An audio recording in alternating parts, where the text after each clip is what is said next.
बिस्मिल्लाहिर्रहमानिर्रहीम।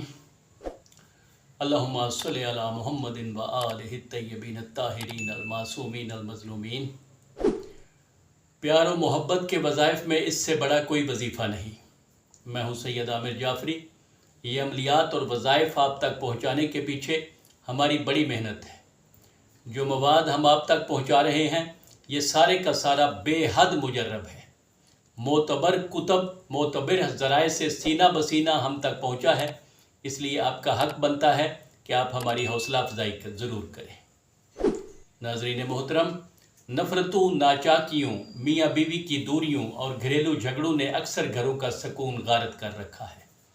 शैतान जो इंसान का अदुव्व मुबीन है, झगड़ा करवा के अपने मकासिद हासिल करता है।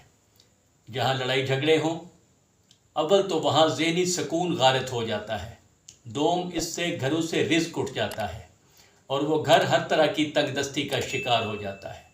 सोम इससे उम्रें कम होती हैं। चहारम एक दूसरे के सामने और मुआशरे में इज़्ज़त व वक़ार ख़त्म हो जाता है। यहाँ एक छोटा सा वाक़या आपके गोश गुजार करना चाहूँगा। हज़रत दाऊद अलैहिस्सलाम इतनी पुरसोज़ आवाज़ में ज़बूर की तिलावत किया करते थे कि लहने दाऊदी ज़रबुल मिसल हो गया। बहुत से लोग हज़रत दाऊद अलैहिस्सलाम की तिलावत सुनने उनके पास आया करते थे। एक नौजवान भी उनकी मजलिस में आता था और हज़रत अज़राइल अलैहिस्सलाम भी हज़रत दाऊद अलैहिस्सलाम के पास आते रहते थे। एक दिन ऐसी ही एक मजलिस में हज़रत अज़राइल अलैहिस्सलाम उस नौजवान का चेहरा बार बार देख रहे थे। मजलिस बर्खास्त होने के बाद हज़रत दाऊद अलैहिस्सलाम ने मलकुल मौत से पूछा कि उस नौजवान का चेहरा बार बार देखने का मकसद क्या है। तो हज़रत अज़राइल अलैहिस्सलाम ने बताया कि एक हफ्ते बाद मुझे इस नौजवान की रूह कब्ज़ करने का हुक्म है। हज़रत दाऊद अलैहिस्सलाम को बड़ी परेशानी हुई। उन्होंने सोचा कि इस नौजवान की ज़िंदगी का एक ही हफ्ता बचा है, क्यों ना कोई ऐसा काम किया जाए जो इस नौजवान के लिए खुशी का बायस बने। आपने उससे पूछा, क्या तुम्हारी शादी हो चुकी? उस नौजवान ने कहा नहीं। आपने अपने एक मानने वाले से कहा कि वो अपनी बेटी का रिश्ता इस नौजवान को दे दे। उस आदमी को भी ये नौजवान अच्छा लगा, सो ये शादी हो गई। वो अपने घर चले गए। जब एक हफ्ता गुजरा तो हज़रत दाऊद अलैहिस्सलाम उस नौजवान की आखिरी रसूमात का ज़हन बना के उसके घर गए। जब उसके घर पहुँचे तो देखा कि वो नौजवान हंसता मुस्कुराता खुश व खुर्रम मौजूद था। आप उससे मिल के वापस आ गए।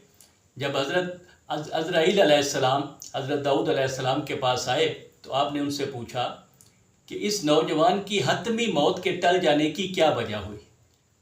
तो हज़रत अज़राइल अलैहिस्सलाम ने जवाब दिया कि उन दोनों मियाँ बीवी की आपस की मोहब्बत, आपकी उस नौजवान के लिए मोहब्बत, उस लड़की के बाप की इस नौजवान से मोहब्बत, ये सारी मोहब्बतें उस नौजवान की ज़िंदगी में इजाफे की वजह बनी।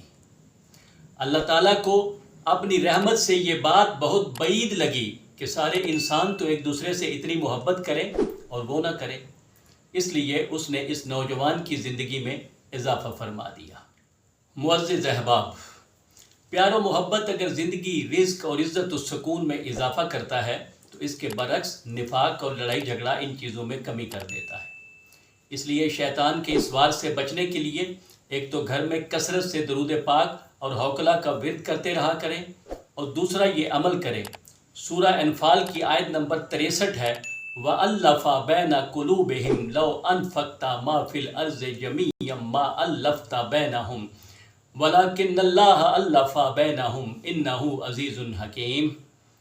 और उसने दिलों में उल्फत पैदा कर दी। अगर तुम ज़मीन में जो कुछ है सब खर्च कर देते तब भी उनके दिलों में उल्फत पैदा न कर सकते थे, लेकिन अल्लाह ने उनके दिलों को मिला दिया। बेशक वो गालिब हिकमत वाला है। जिनके दिलों में प्यार और मोहब्बत पैदा करना मकसूद हो, ये आयत 100 मरतबा किसी मीठी चीज़ पर पढ़कर उनको खिला दे। इंशाअल्लाह मोहब्बत की हवाएं चलने लगेंगी। अगर एक दफ़ा खिलाने से कमा हक का नताइज बरामद ना हो तो चंद बार ये अमल कर लें। आपके लिए ढेर सारी दुआओं के साथ आपको अल्लाह के हवाले करते हैं। इंशाअल्लाह फिर मिलेंगे।